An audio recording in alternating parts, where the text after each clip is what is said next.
Hi, Professor. How are you? Hi, Jessica. How are you? Good. Okay. So I just sent an announcement around in case somebody else wants to come in too. Okay. Okay, welcome to office hours.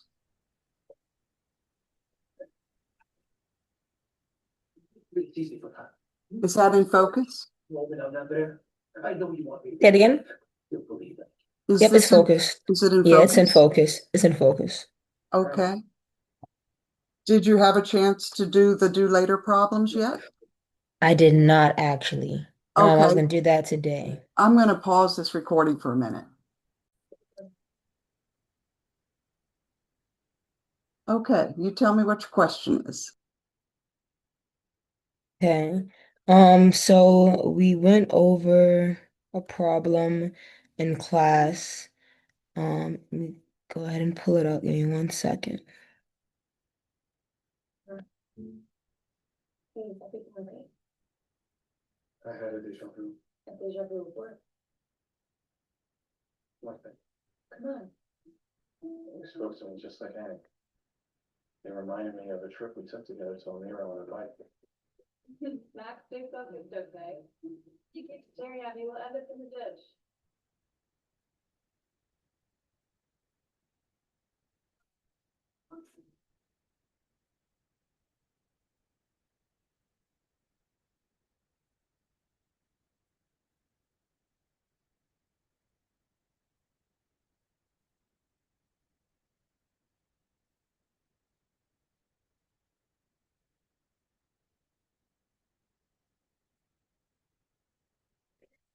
Can you go over, I guess, just like contrapositives again?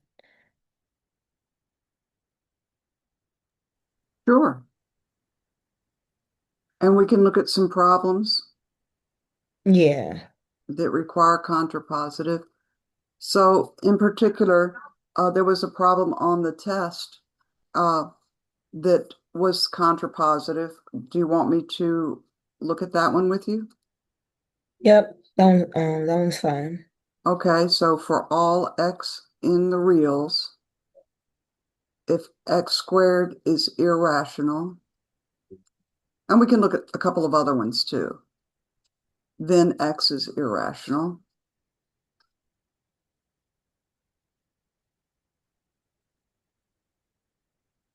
So we want to parse it out so that we understand that this is p, our p of x, and this is our q of x.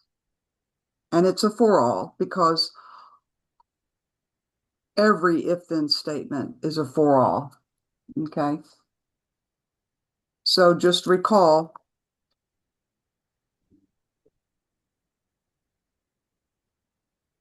if the original is for all x in some domain, say D, if P of x, then Q of x, then the contrapositive, which is logically equivalent to the original, is for all x in D. So we don't change the for all.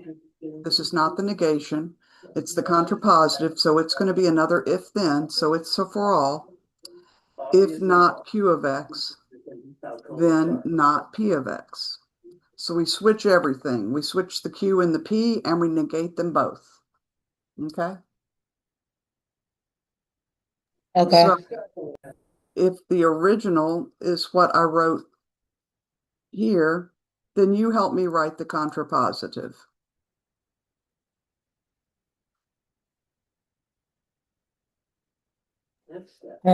So the contrapositive is going to be, what kind of form do you want it in? The same form that it is given in, just ordinary English. Okay. Um, for all there exists.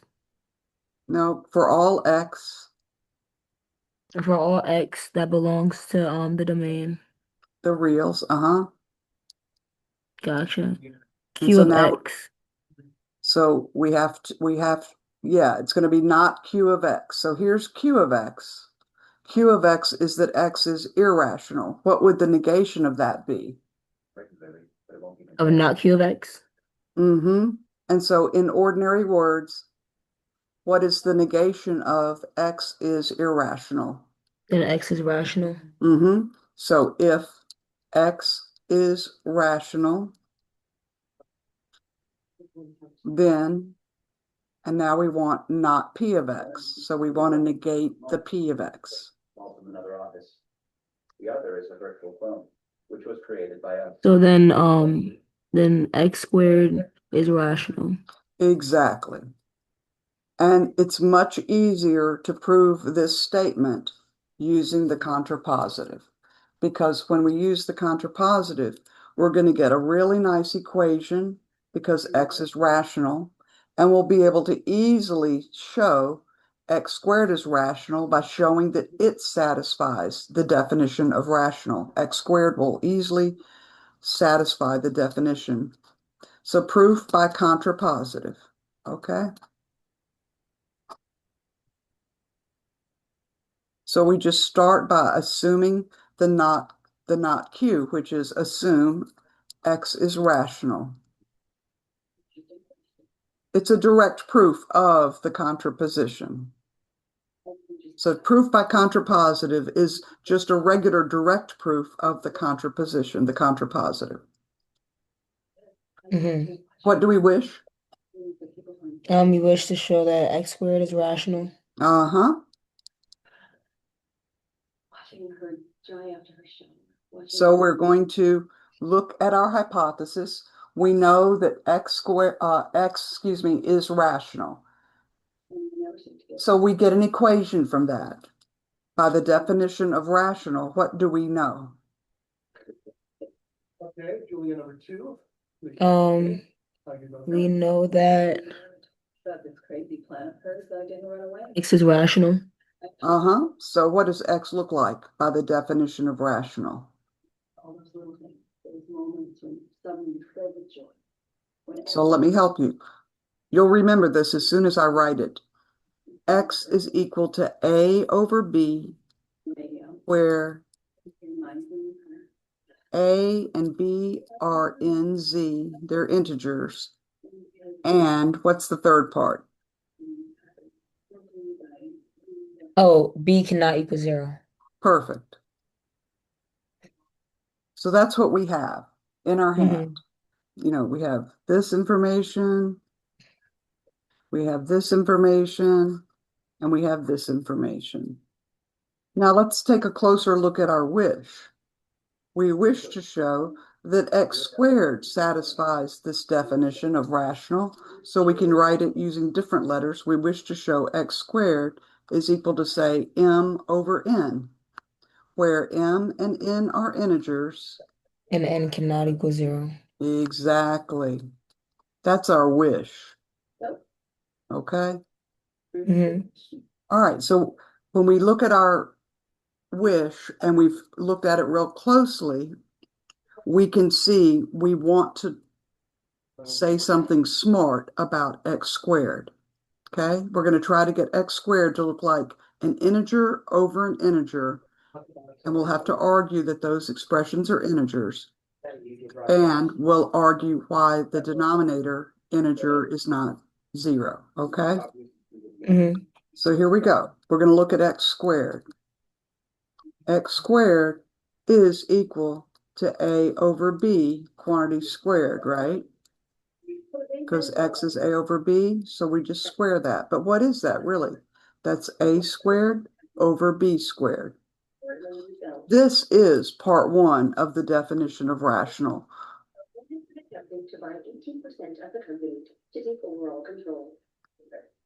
You've got x squared looking like something over something, okay? Mm-hmm. But now we have to talk about the numerator and the denominator, because that's our m and our n. We have to explain why they are integers. Mm-hmm. Now, do you remember how we explained why a squared is an integer when a is an integer? Is it the products of integers or is it the differences in sums? Well, that's a really good question. Well, let's look at a squared. A squared is really a times a. So what is the operation that we're using to build a squared from a? Multiplication. Yep. So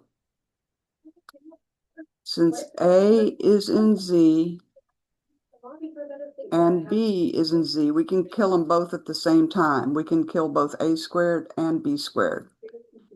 A squared, which is our m, is in z, and b squared, which we're going to call our n, is in z, because products of integers are integers. Hmm. So would it be wrong to say because products and sums of integers are integers? It's not wrong, it's just more It's just than we more need wording. to say, but it's not wrong to say a little too much. It, when you say At your exactly point. enough, when you say exactly enough, it indicates that you really understand what's going on.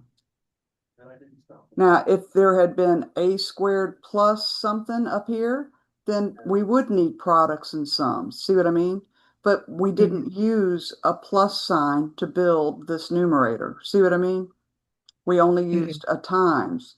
So when we tell exactly the reason why the expression in the numerator and the denominator are integers, we're showing that we really understand what's going on there.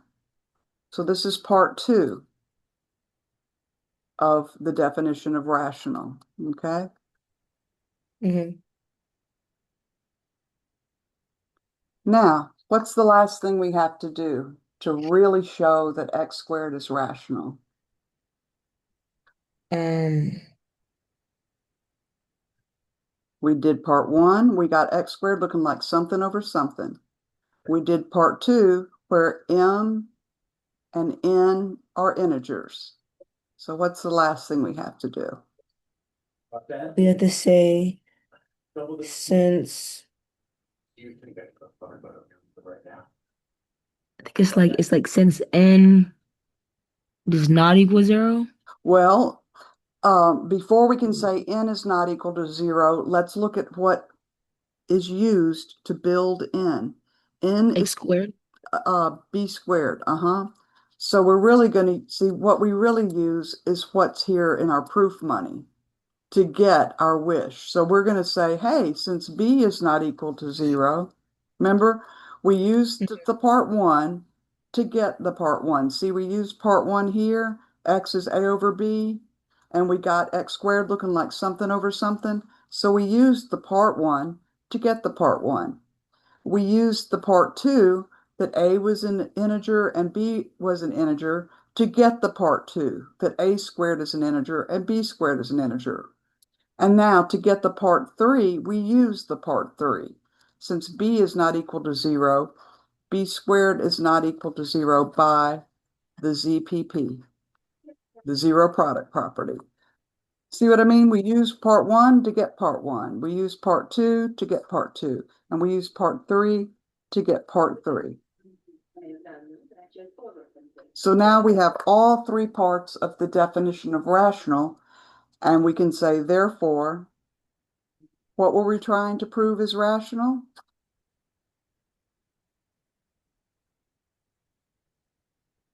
What was our wish?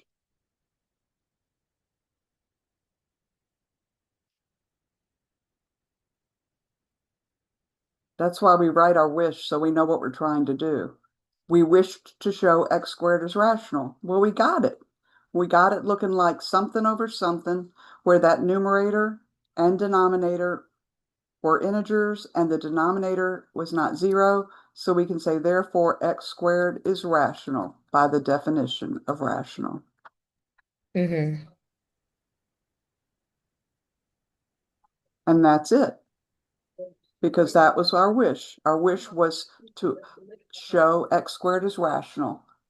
We assumed that x was, and we got these three pieces of proof money and we spent one here, we spent two here, and we spent the third one here. Do you see what I mean? I was writing it down 1 second.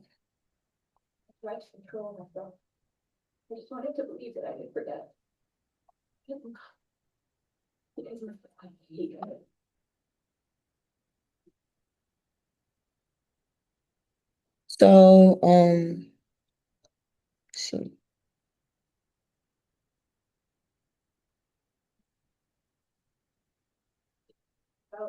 Gotcha. Shall we do another one? And just to make sure, so the zero product, gotcha. The zero product property is just saying that that B can never equal zero. That's The all zero, that is. the Correct. zero product property says, let's just review the zero product property. Mhm. It says a little bit more. The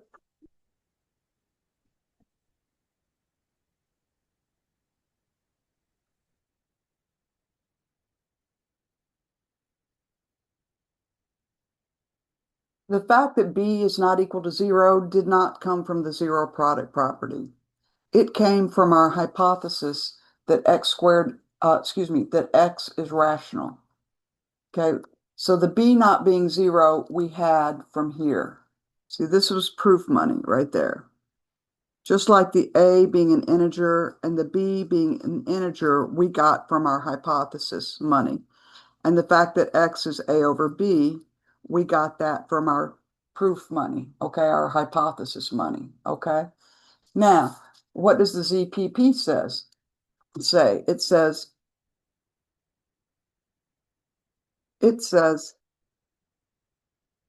if X is not equal to zero and Y is not equal to zero, then the product X times Y is not equal to zero, okay? That's what the ZPP says. And here, the X and the Y are both B, because B squared is B times B. Does that make sense? Yeah, it makes sense. Okay. I mean, the ZPP goes for more factors. You could have three factors.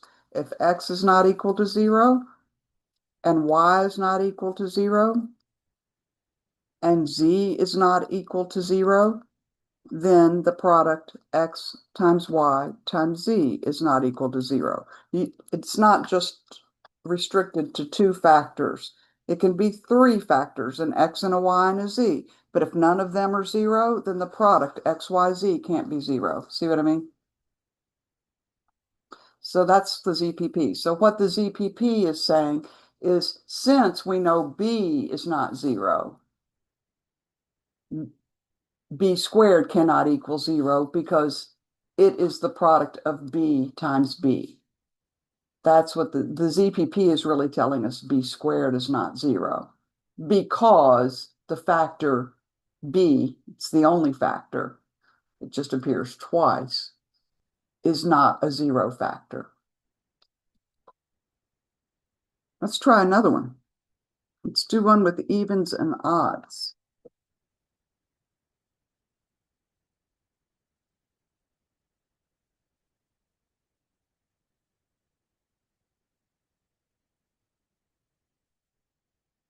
For all m and n in Z, so for all integers m and n, if 2m plus 3n is odd, then m is even or n is odd. Now, let's work on the contrapositive of this. This is our P of m and n, and this is our Q involving m and n. Okay, and it's a for all statement because it's an if then statement. We know it's a for all statement. This is our original. Okay, So if P, then Q. So let's write the contrapositive of it. Do you want me to show the notes on the contrapositive again? No, I'm gonna look back at it. Okay. So let's write the contrapositive of the original because we're going to prove this by contrapositive. In fact, we can talk a little bit about why we don't want to try to prove this directly. To prove it directly, we would assume that 2m plus 3n is odd. That would be our hypothesis, and we would just have one equation. We would know that this looks like an odd number, that this looks like 2k plus 1. From that one equation, we would be trying to prove that m is even or n is odd. And it's actually a little complicated to try to prove an or statement. It's possible to do it directly, but it's easier to prove this indirectly using contrapositive because of this or conclusion that we're trying to get, that's sort of a complication that we don't need to deal with. Let's write the contrapositive. All right, the contrapositive is still an if-then statement, so it's still a for all statement. So we keep our for all m and n in z, if, and now what do we want to put here for our hypothesis in our contrapositive? If 2m plus 3 is even, would it be even? Okay, let's just remember the contrapositive. The contrapositive, Sorry, it's the last part, the then statement is switched, the Q of it, or the Q of MN. yeah, the Q and the P get So, switched and they do get negated. You're right. We are yeah, going to say then 2m plus 3n is even, but that's our conclusion part. We got to negate the Q for our new hypothesis. Okay, good. so if 2m plus 3n is odd, then m is even and n is odd. Okay, let's address this. We want if Q, excuse me, if not Q of X, then not P of X, right? Or if not Q, then not P. I'll Mhm. just, instead of M and N or X, I'll just put Q and P. See, because our original is if P, then Q, right? That's our original, if P, then Q. For our contrapositive, we want if not Q, then not P.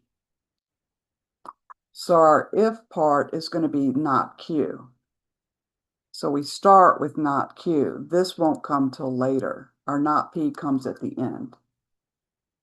So if M, now we have to negate an or statement. So we have to use De Morgan's laws. You're right. We're going to have, it's going to turn into an and statement. The or switches to an and, okay? But we have to negate each component.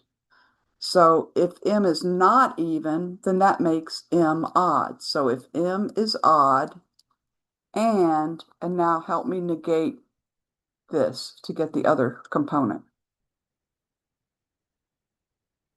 If m is odd and n is even, Good. You got it. then 2m plus 3n is even. Perfect. That is exactly what the contrapositive looks like. And see how it makes us practice everything that we've learned? We have to practice De Morgan's laws to negate Q, switch the or to an and switch the components to their negations. And then we, of course, have to negate P of MN. And that's just pretty easy because it's not an and or an or statement. Now, that means we're going to have a lot of hypotheses. So in our proof, By contrapositive, we're going to assume the hypothesis of the contrapositive. So let's assume M is odd and N is even. Do you agree? I agree. It's just a direct proof of the contrapositive. What do we wish? What's our wish? We wish to show that 2m plus 2n is even. Yeah, and I've got a typo here. This should be a 3N, shouldn't it? 3n, yeah.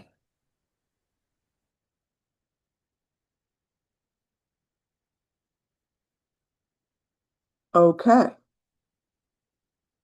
So what are the definitions in play? What definitions are we going to use?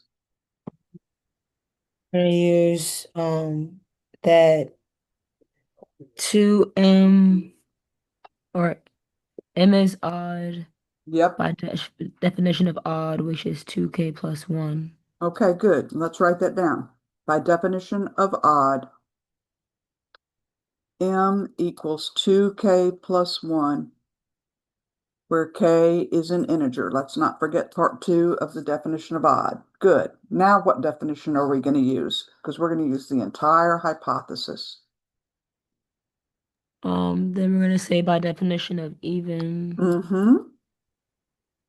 n equals 2k where k belongs to integers. Now let me ask you a question. If I put 2k here, if I use the k again, then we're saying that M and Ah, N are just one apart. 2j, 2j, where Yeah, j belongs to integers. great. We need a different letter. Good. 2j, where j is an integer.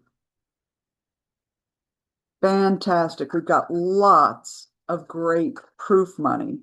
We've got that M looks like 2k plus 1. We're going to use that. That's part 1 of the definition of odd. We've got that N equals 2j. That's part 1 of the definition of even. But then we also have a part 2 of the definition of odd and even, that k and j are integers. Do you agree? I agree. So we've got a bunch of good stuff to use. Now let's dig into our wish so that we know exactly what we're really trying to do. We wish to show that 2m plus 3n is even. So we want to show that 2m plus 3n equals, well, what does an even look like? We'll have to find another letter.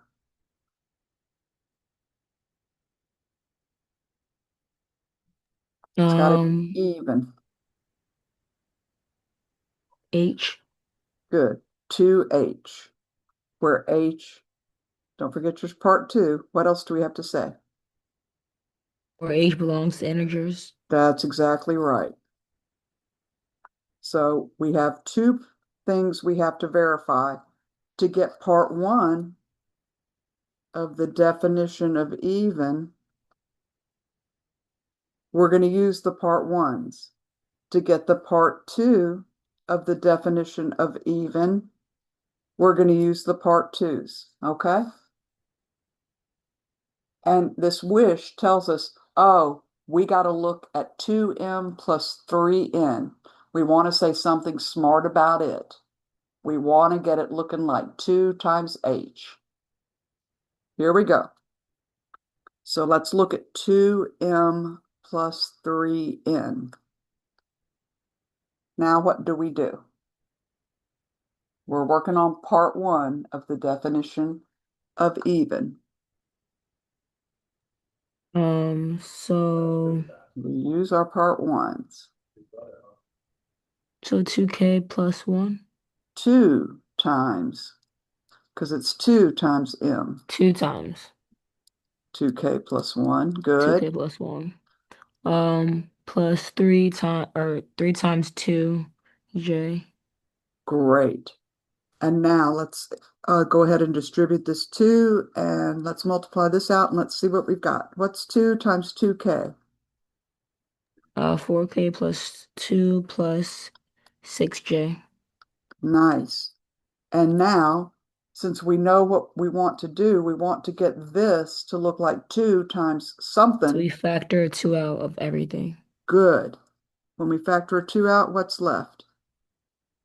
That's gonna leave 2k plus 1 plus 3j.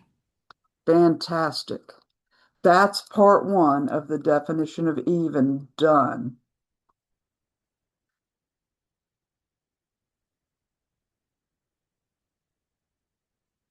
Now, all we have to do is part two. The h has to be an integer. So what is our h here?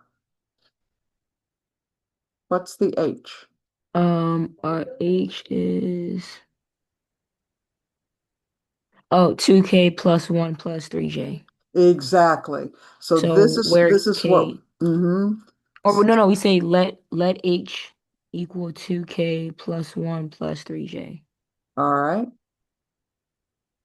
where h belongs to integers. We can't say it belongs to the integers yet. We Okay. have to say that it's built from integers. So this is where we Built use from. part two. We say, Mm. hey, since k is an integer and j is an integer, and this is built from k and j, and what are the mathematical operations that are being used to build this? Sums and products of integers are integers. Yes, so let's write that. Since k and j are in Z, and sums and products of integers are integers, I'll say are ints, h is an element of Z. So that's our part two of the definition of even done.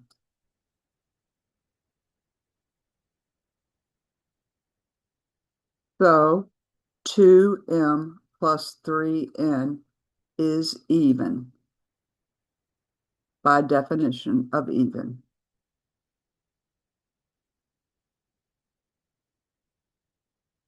I'm just trying to fit this last line here.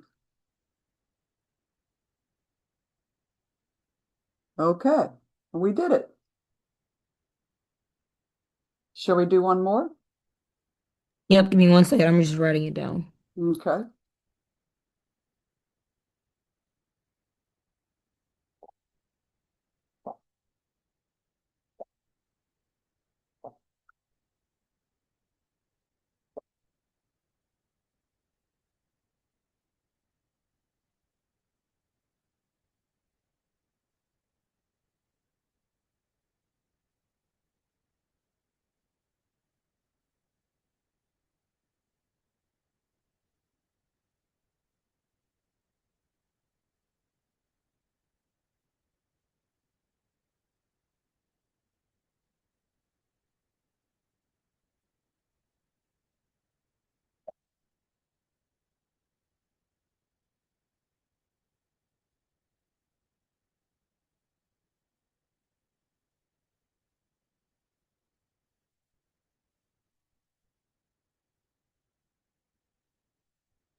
Okay, I'm ready. All right. A little more paper.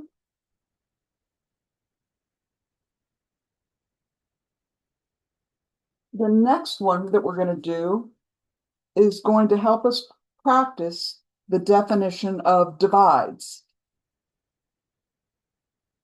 Shall we review the definition of divides first? Okay.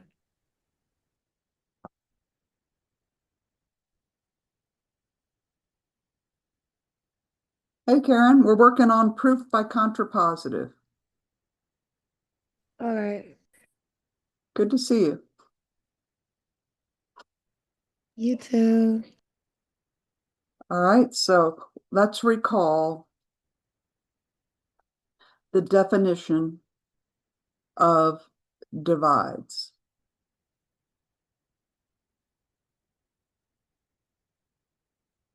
All right. For x not equal to 0 and y element of Z and X is an element of Z, we say X divides Y, and it's denoted by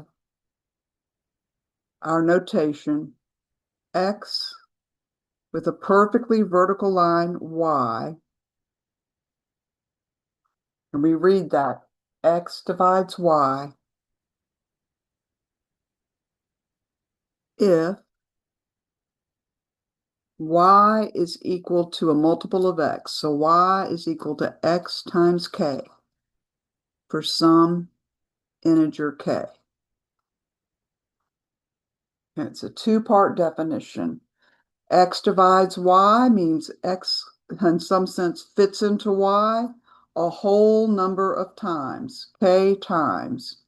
So there's two parts to that definition. K is an integer, and Y equals X times that whole number K, okay? And it could be negative. Do we need to practice a few particular ones before we move on to the proof? Nope, You're good with divides? I All think right, so. good. All right, here's example 3, which would be a good one to do by contrapositive. For all X, actually, I'm going to use A, B, and C. For all A, B, and C in Z, if A squared does not divide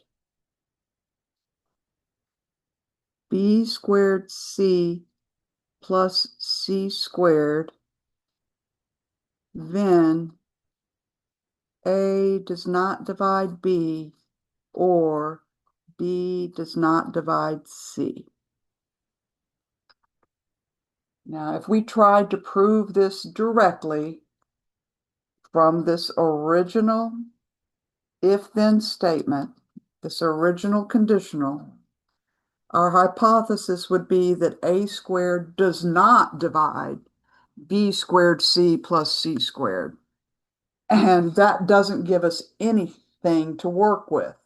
And look what we would wish. We would wish that A does not divide B or B does not divide C. Those would be hard to establish. Either one of these would be hard to establish because does not divide doesn't give us a nice equation the way divides gives us. So let's write the contrapositive, because the contrapositive is going to negate these and turn the P and the Q around, and it's going to make it so that we can get some nice equations to prove it. So what is the first thing we write for the contrapositive? Remember, it's going to be an if-then statement, so it's still going to be a for all, and we don't change the domain.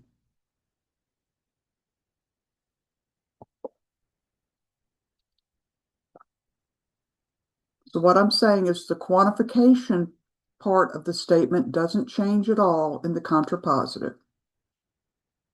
So it's still for all A, B, and C in Z. Okay? This isn't the negation, it's the contrapositive. Now,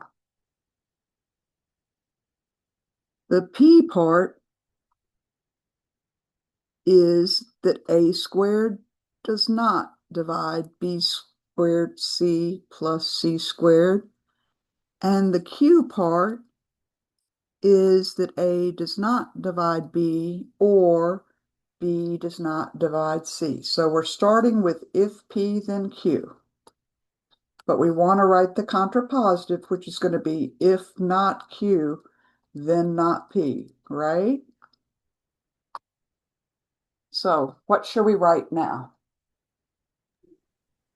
Would it be for all there exist A, B, and C that belongs to integers, comma, if A divides B and B divides C, then A squared divides B squared C plus C squared.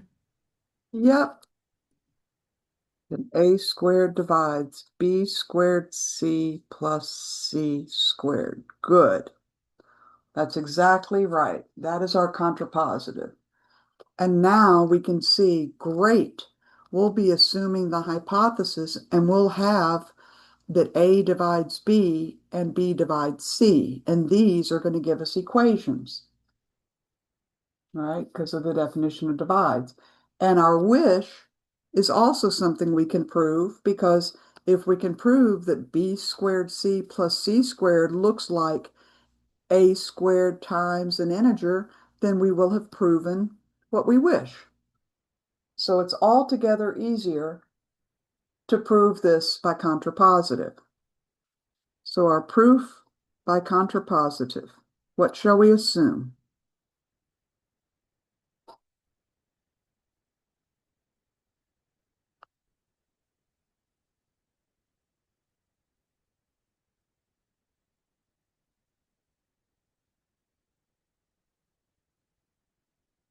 And honestly, when we say A divides B, we know we're talking about integers because the definition of divides demands that A and B be integers when we say assume A divides B. So we don't even really have to say this part because it is subsumed in the definition of divides here and here. So we can just assume A divides B and B divides C.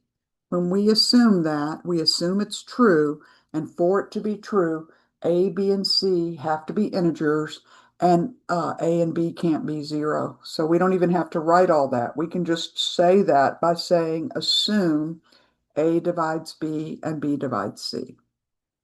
Does that make sense? Yeah, it makes sense. What do we wish to show? We want to show that a squared divides b squared c plus c. Plus C squared. Great. And now, what's the definition in play that we're going to use? Um, by definition, or um, is it a squared divides b squared c plus c squared is I Well, forgot, it's like it's something because sums of products.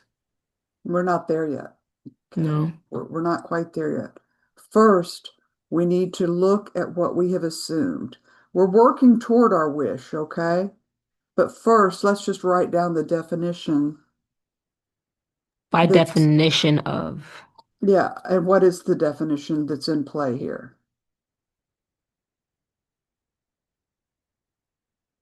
What is this operator? Isn't it divisibility? By definition of Okay. divisibility or divides, either one of those is fine. Mm-hmm. A divides B means what? Means And here we've got our reference up here if we need it. that y equals Well, we don't have a Y. We've got an A X and a if you don't have a B. y. The B is the Y Gotcha. So and the A is the X. the b is the y. Okay. You see why the B is the Y? Yeah, that makes sense. So b equals a b or a is it a b? Or is it a AK. divides b? AK for some Where, integer k. mm-hmm, where K is an integer. Okay, that's our first bit of proof money. We've got that B is a multiple of A because A divides B, and the multiplier is K. Also, we've got another divides assumption. What's our other divides assumption is that B divides C. So B divides C means something. What are we going to get from B divides C? AS or b equals n- mm, C equals AS, where S belongs to integers. Well, that would be true if our hypothesis was that A divides C, but we don't have an A here. BK, Yeah, our B is the X. where K belongs to integers. Well, we'll need to use a different letter. we can use S because we already used the K. You were correct that we need a new letter because we already used K. Does that make Yeah. sense? Yeah, it makes sense. It's a common mistake. It is. That's why we talk about it. Now let's dig into our wish a little bit because this is where digging into the wish is super important because the divides definition is a little kind of weird. It takes some effort to get these equations because we have to switch things around if we really understand that A divides B means A is dividing into B. A is in some sense smaller than B. It could be equal to B. K could be 1, but generally, A is going to be smaller than B. And B divides into C means that C is some number of copies of B stuck together, right? It's B plus B plus B S times. So let's take a look at what our wish really says. What is the equation that goes along with A squared divides B squared C plus C squared? Because that's what we really want. See, our A squared is now the X, and our B squared C plus C squared is the Y. See So that? we're switching it now. So Well, we want to yeah, show. we're just trying to look at our wish. What does it mean to say A squared divides B squared C plus C squared? This is still a wish. I'm writing thinking notes here because I'm trying to figure out what to look at. So would it be y squared?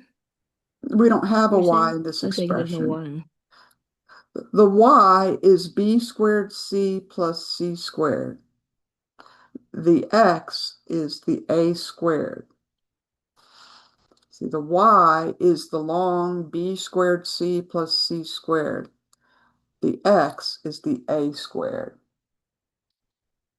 So we want B squared C plus C squared to equal A squared times an integer.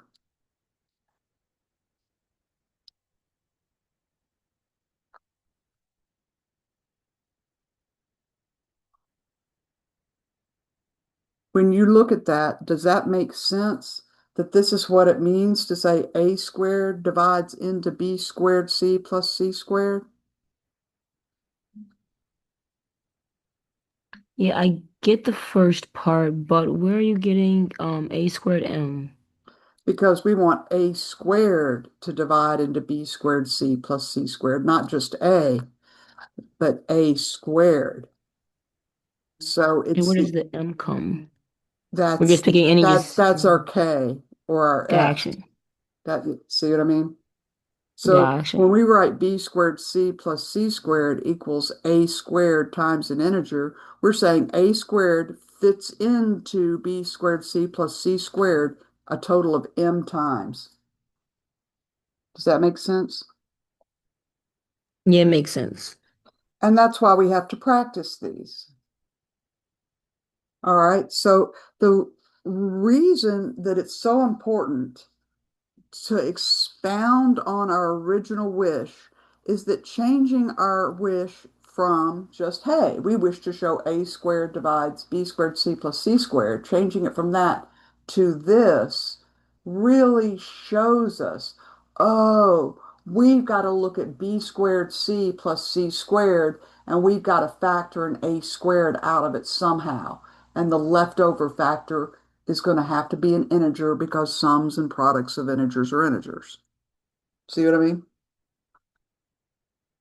Yeah, I see what you mean. So this shows us that what we really see, if we just leave it like this, then you might think you want to look at A squared because we're reading left to right, but that's not really what we want to look at. What we really want to look at is the big one, B squared C plus C squared. So to get part one of the definition of divides, to show A squared divides into B squared C plus C squared, we're going to use the part ones. And then later we'll use the part twos to prove the part two to show that this, whatever it looks like, is really an integer. So it's the same game as usual. Use the part ones to prove the part one. Use the part twos to prove the part two. So we're going to look at b squared c plus c squared because we know that that's what we want to say something smart about. What's smart? We want to pull an a squared out of there. Well, I don't see any a squareds yet, but we're going to have some a squareds after we use our equations. So how can we rewrite b squared c plus c squared using our equations? Um, we're going to say,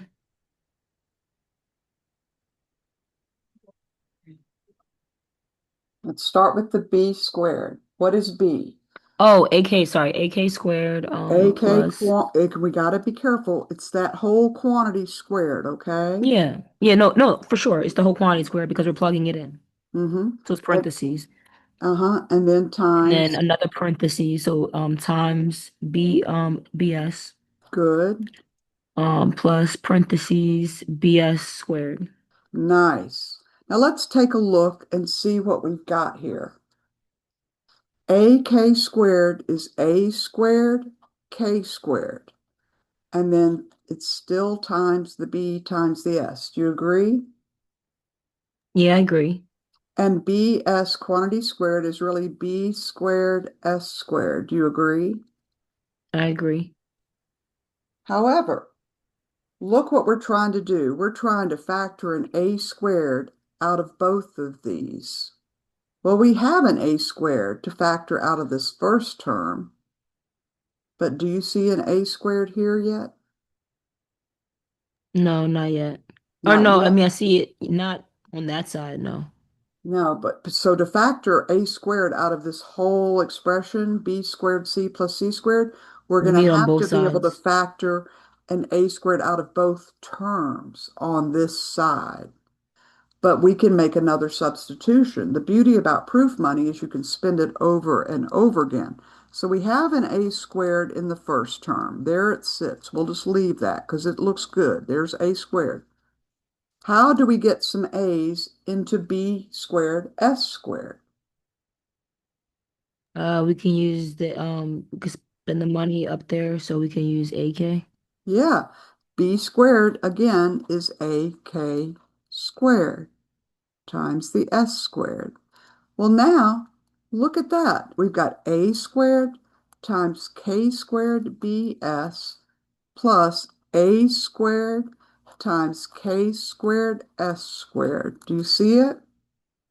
Now we have an a squared that we can factor out of this term, and we have an a squared that we can factor out of this term. That's why this one's a little more difficult than the problems where the hypothesis is that A divides B and A divides C. Then that's a little easier. Here, this requires a second substitution to get the A's. All right. Now, what do?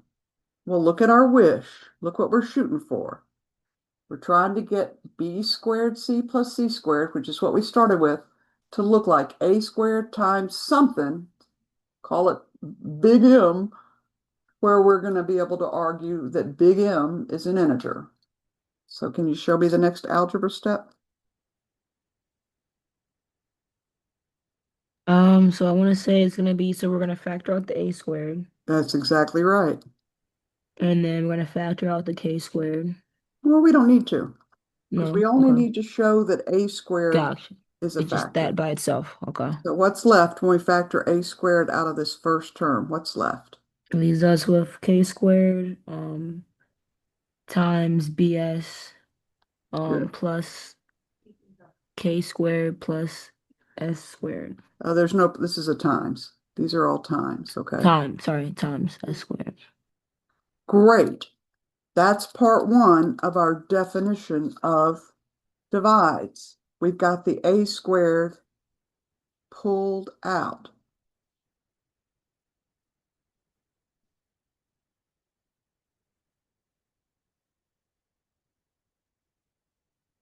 Now, all we got to do is talk about why this expression is an integer so that we can get part two. That's where we're going to So use the part twos, because this expression is built from K's and S's and B's. But we already know B's an integer, but we also know K and S are integers. So we just say it, since B, K, and S are in Z, they are integers. And what is being used to build M? What mathematical operations? it's gonna be sums of products are Yeah, integers. yeah, and sums and products of integers are integers.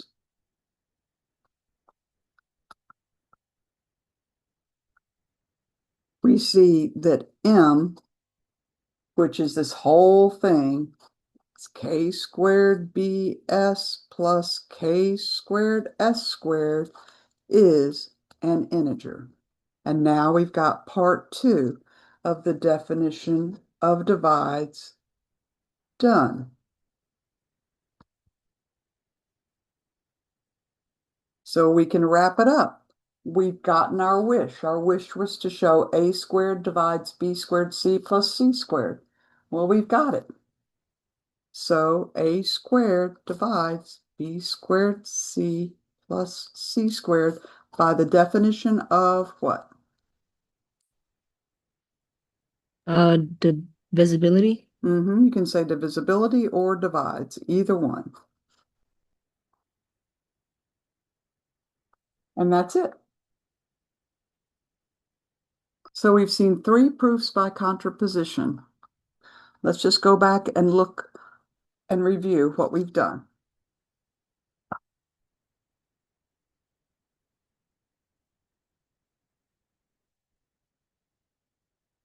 Are you still trying to write this down? Nope, I got it all. You wanted to look at proof by contrapositive. So we started with one of the test questions. For all x in the reals, if x squared is irrational, then x is irrational. And we know that if we tried to prove it directly, our hypothesis would be that x squared is irrational, and that gives us nothing to work with. So we write the contrapositive. For all x in the reals, if x is rational, then x squared is rational, because not irrational means is rational. And now we know, hey, our hypothesis is that x is rational. That will give us some equations and nice proof money to work with. So we assume x is rational, and all we needed to do was show x squared is rational. We applied the definition of rational to x. We just looked a little closer about what the wish really is. We wanted to show x squared is rational. That means it equals m over n, where m and n are integers and n isn't zero. So to get part one of our wish, we used part one. And we look at x squared because we want to say something smart about x squared. So we substitute in a over b for the x and we square it. And we use laws of exponents. Oh, well, that's a squared over b squared. Now we have something over something. That's part one of our definition of rational. A squared is going to be our m, and b squared is going to be our n. Now we have to talk about why those two quantities are integers. Well, we use the fact that a and b are integers. Since a and b are integers, a squared, which is our equal to our m, is an integer, and b squared, which is equal to our n, is an integer, because products of integers are integers, right? A squared is just built by multiplying a. B squared is built just by multiplying b times b. So we get part two, right? We get that m and n are integers. Finally, to get part three of the definition, we used part three. The fact that b is not equal to zero means b squared is not equal to zero by the ZPP. And that means we've satisfied the definition of rational as concerns x squared. So x squared is rational. And then we reviewed the ZPP briefly. And we talked about, this is the ZPP, but it could even be used for three real numbers. This is where x, y, and z are actually reals. It works for reals, not just integers. If x isn't 0 and y isn't 0 and z isn't 0, then in fact x times y times z won't be 0. In the same spirit that the original says if x isn't 0 and y isn't 0, then xy won't be 0. Then we looked at this problem. For all m and n and z, if 2m plus 3n is odd, then m is even or n is odd. If we tried to prove this directly, we would be assuming 2m plus 3n is odd. Yes, that would give us one equation. But then from that, we would have to show that either m is even or n is odd. And that can be kind of complicated. It gets real easy if we write the contrapositive. Contrapositive if P then Q is if not Q then not P. So we have to negate Q. We use De Morgan's laws. The negation of M is even or N is odd, when we know that M and N are integers, is that M is not even, that means M is odd, or changes to and N is not odd, which means N is even. Then 2m plus 3n is even, which means it's not odd. Suddenly, now we have two equations for our hypothesis. We've got information about m. We'll get an equation for m because it's odd, an equation for n because it's even, and we can easily dig into what we really wish. What we really wish is to show that 2m plus 3n looks like an even number, 2 times h, where h is an integer. And again, it's the same game. We want to first get part one of the definition of even. So we'll use our part ones of the definitions of even and odd and just substitute in for m, it's 2k plus 1. Substitute in for n, it's 2j. We know we're shooting to pull out a 2, so we distribute the 2 and multiply 3 times 2, and then we factor out a 2. And this is part one of the definition of even. We've got 2m plus 3n equal 2 times something. Well, we can argue that that something is an integer. We called it h, and since k and j are integers, see, we're using part 2 to get that h is an integer, because sums and products of integers are integers. So 2m plus 3n is even, by definition of even. And then finally, for just a little more practice, we reviewed the definition of divides. X divides y means y equals x times an integer. In other words, x fits into y k times. And then we get this question. It's a does not divides in its original incarnation. If a squared does not divide b squared c plus c squared, then a does not divide b or b does not divide c. And you see, if we tried to prove it directly, our hypothesis would be that a squared does not divide b squared c plus c squared. And that doesn't give us anything to work with whatsoever. We don't get any equations from does not divide. But if we flip it around and write the contrapositive, it becomes if a divides b and b divides c, then a squared will divide b squared c plus c squared. So we assume a divides b and b divides c. Our wish is to show that a squared can be factored out of b squared c plus c squared. We get our equation since a divides b equals ak, k is an integer. Oh, b divides c. So you're right, we have to be careful. Here, c equals b times some integer s. We took a real close look at our wish so that we could understand that when we're trying to show a squared divides b squared c plus c squared, what does that really mean?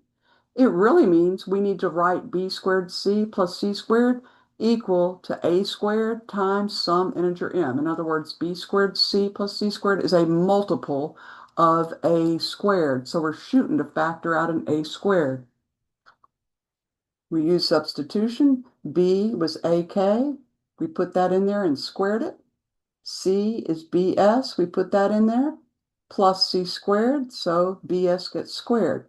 And then we used laws of exponents, and we see that we have an A squared in the first term, but there's not an A squared here yet.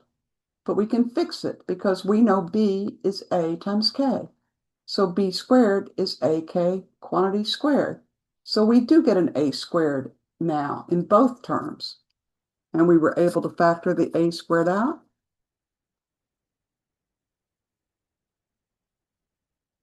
And that gives us part one of the definition of divides, right? We got b squared c plus c squared does look like a squared times something. That is the part one. To get part two, we just need to talk about why that expression, that m, really is an integer. Well, we just mentioned, oh, k is an integer. S is an integer. Oh, and by the way, b was an integer from the get-go. And sums and products of integers are integers, so we get that this m, which was left over when we factored out the a squared, turns out to be an integer as well. So a squared does divide b squared c plus c squared by definition of divides. So we've done good work. We've reviewed divides. We reviewed even and odd. We reviewed the ZPP. And we reviewed the definition of rational. And we reviewed the contrapositive 3 times over and De Morgan's laws. So this was a really good review session on the contrapositive. Thank you for that question, Jessica. Thank you. I did have one question, but I was gonna save it for tomorrow. Do you have time, like an hour after class, to just go over mods? Not tomorrow. Not Oh, tomorrow, not tomorrow, Wednesday. Wednesday, 'cause I know we'll have, I guess, a new homework to kind of go over, but I guess I can go over the homework and mods on Wednesday with you. Yep, that sounds like a plan. Karen, did you have a specific question that you wanted to look at? Yes, I do, ma'am. What did you want to look at?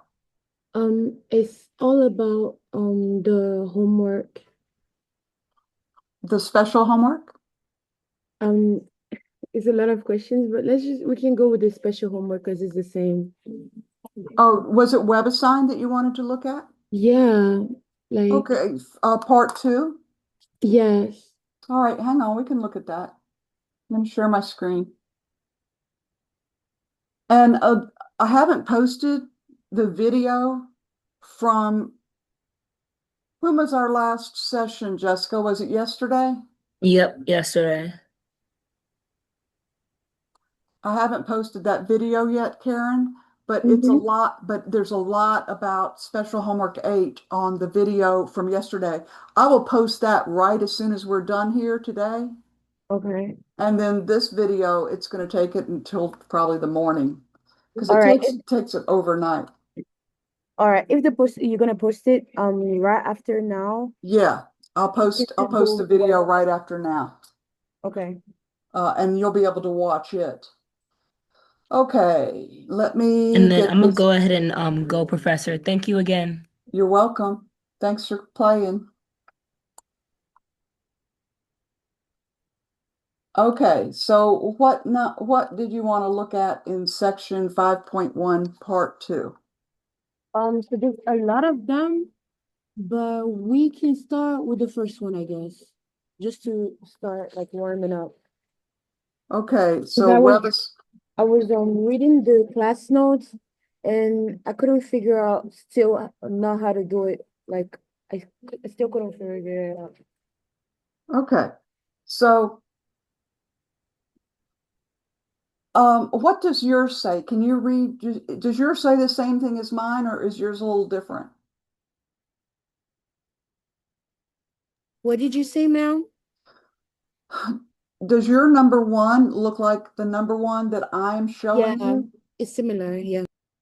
It's similar, but not exactly the same. What is yours? I'll read mine to help you read.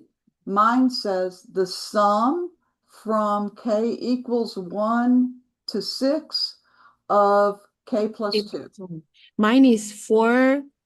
The sum of 4k equals 1 equals k plus 1.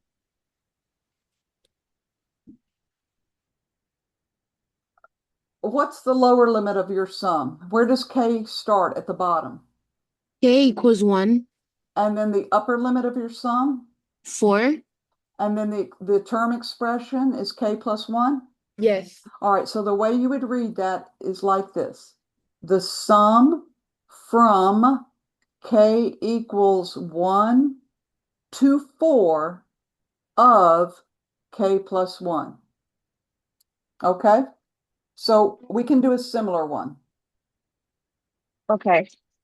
So how about we do the sum from k equals 1 to 3 of k plus 5. All right. So the first value for k is 1, then plus, and then this, what will the second value of k be? The second value of k would We be increment by plus 1 every time. 2. 2 plus, and then the last value of k will be 3. 3. Yeah. So let's take a look. When k is 1, it just means everywhere we see a k, we're going to put a 1.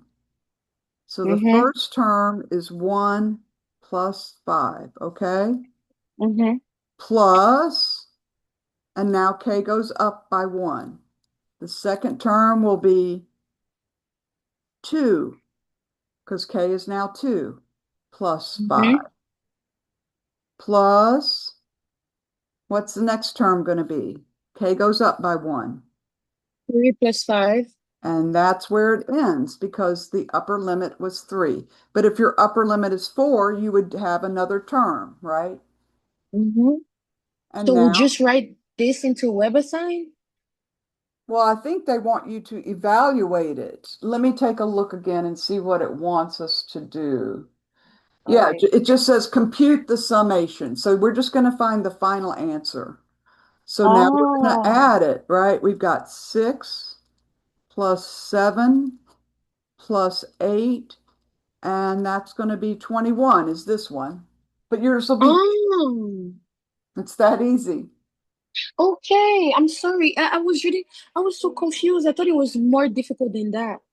Okay, let's take a look at Okay. number 2 because it's a product. Mm-hmm. Let's say that product is from k equals 2 to 6 of k squared. Let's say that's it. I don't know what yours is, but let's just look at that one, okay? You know, yours might be different. What is yours for number 2? Mine for number 2 is still a product, but instead is 5. Wait, you told me the Start at the bottom. product, the K equals 3 has the product of 5K squared. All right, I'll read it for you. The Okay. product, here we The go. The product, product of the k product of equals 3 to 5 3, 2 to 6, of k squared. 6K squared. Okay. All right, so let's do this one, and it'll be harder than the one you have. Mhm. So uh, it's gonna be 2 square plus, no, times, what it, Good. yeah, 3 square. Okay. And we do it 6 times, 4, 5, 6, 7, Well, this one goes to 6, 6. and that's going to be much, much worse than what they give you because they only gave you what, like 3 to 5 or something, or 3 to 6, or I don't know, 3 to 4. And 7. Oh, it stops at 6? Well, mine does, but if it's a 7 here, you would go to 7. Oh, okay. See, if it was the product from k equals 3 to 5 of k squared, you would start at 3, but end at 5 Mm-hmm. and have only one in between. See, it just Mm-hmm. depends upon what the lower limit and the upper limit are. You have to just, and here you would just get your calculator out, right? Mm-hmm. Okay. Mm-hmm. Okay, that's perfect for me. Okay, great. So let me, that works for me. So now they made it a bit confusing when they want you to, they give you like the full, like, can we do like 8, number 8? Is our number 8 the same or 9? Let's take a look. 8 or 9?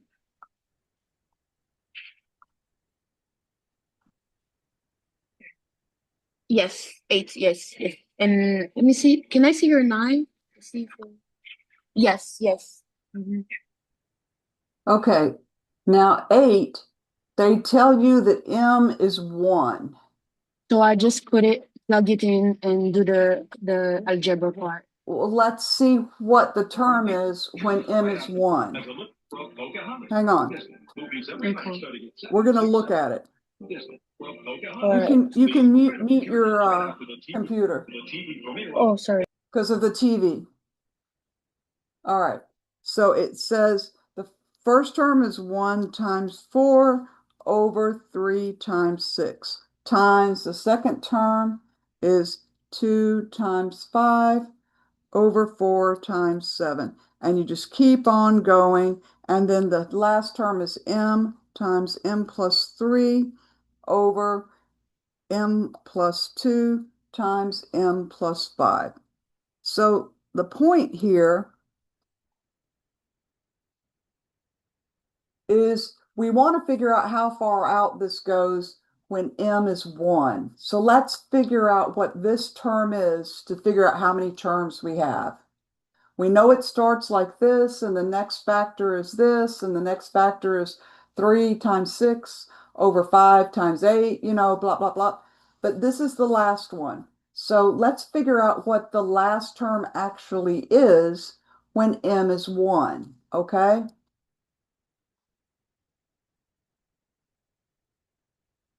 All right. So when we put in 1 for M, then that's just a 1, right?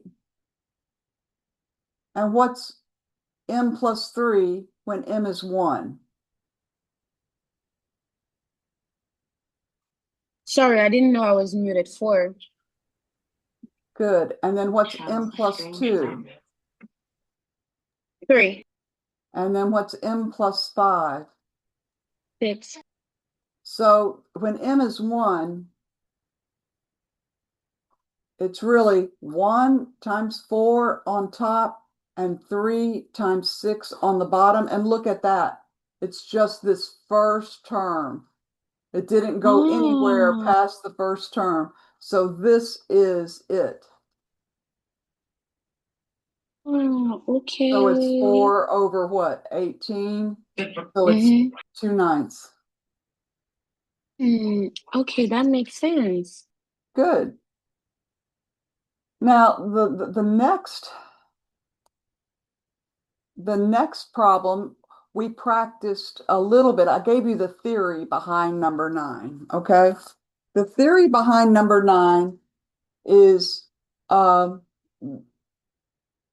about breaking off the last term, or the K plus first term is broken off. We want to write this as a single sum, okay? All right, so Mm-hmm. it's the sum from K equals 1 to M of K over K plus 8 plus M plus 1 over M plus 9. All right. Feel good about sitting down and Can you mute yours? Okay. So this is a sum plus another term. See, this sum is only applied to this. This is hanging off the end. This is not part of this sum because there's not a parentheses around the whole thing. All right. Mm-hmm. So think about what this really is.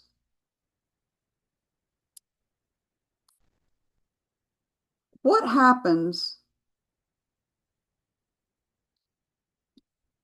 if we expand this and look at it? Let's take a look at it Mm-hmm. so that we can really see what's going on. Mm-hmm. So we have the sum from K equals 1 to M of K over K plus 8, whatever that is, and then plus M plus 1 over M plus 9. All right, let's take a look at this sum. The first value for K is 1. So the first term is 1 over 1 plus 9. Okay, when k is 1, there's a 1 there and a 1 there. Do you agree? Okay, yeah. And the next term, k will be 2. So 2 over, Wait. How do you know K will be 2? because it increments by 1 every time. Oh, okay. Yes. See, it started at 3, then it went up to 4, then it goes up to 5. It started at 1, then it goes up to 2, then it goes up to 3, and that's where it stopped. Here it stopped at 6. It started at 2, then it increments to 3 plus 4. The indexing variable always increments by plus 1. That's why it goes to 2 to 3 to 4 to 5 to 6. See, 3 to 4 to 5. So that's happening here too. 1 plus 2. There's going to be 2 plus 9. Hello? Yep. Yeah. 2 plus, yeah. And then the next term is 3 over. Oh, no, it's 2 plus, it's 1 plus 8. It's a plus 8. I made a mistake. This is a plus 8. Oh, Right? We're just looking at this right now. yes. 2 Plus plus 8, 8. plus 8. And then down here, when k is 3, it's 3 over 3 plus 8. 8. So we're going to continue the first one till we get three No, well, we're going to go all the way up to m, but we don't know what m is. But let's just plug in m and see what it looks like when we plug in an m for the k here and here. So what's the last term of this sum? This is just this sum right there. When k is m, there's an But how m. do you know we're supposed to like do 3 times? You don't have to. You could say it's 1 over 1 plus 8 plus ... All we really know is that it stops at m over m plus 8. You don't have to write it 3 times, but I was just doing that to make it so that you can see that it is incrementing by 1 until it gets to m. But you could write it like this. All right. But then we still have m plus 1 over m plus 9 hanging off, right?